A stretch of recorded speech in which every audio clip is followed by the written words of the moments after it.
বৃহস্পতিবার সকাল থেকে আমবাসা মহকুমার বিভিন্ন পোলিং স্টেশনে ভোটে নিযুক্ত কর্মীরা ভোটের সরঞ্জাম নিয়ে যার যার গন্তব্যস্থলে রওনা দিলেন।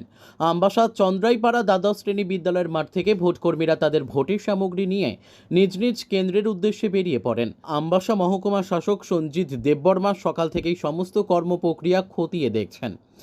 ARO জানান, দূরবর্তী স্থানে যে সকল পোলিং স্টেশন রয়েছে সেগুলিতে ভোটকর্মীদের আগে পাঠানোর ব্যবস্থা করা হয়েছে।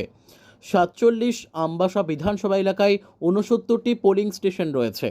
মহিলা পরিচালিত 2টি পোলিং স্টেশন, প্রতিবন্ধীদের জন্য একটি পোলিং স্টেশন এবং ইউথ ম্যানেজ পোলিং স্টেশন একটি রয়েছে।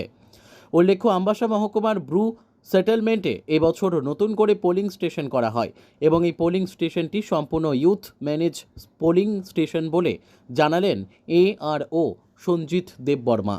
আমবাসা অ্যাসেম্বলি সেগমেন্টে 69টা পোলিং স্টেশনেই আমরা কেন্দ্রীয় নিরাপত্তা বাহিনীর মাধ্যমে সিকিউরিটি দেওয়ার ব্যবস্থা করেছি, যাতে সুষ্ঠু, শান্তিপূর্ণ এবং অবাধ নির্বাচন সম্পন্ন হয়।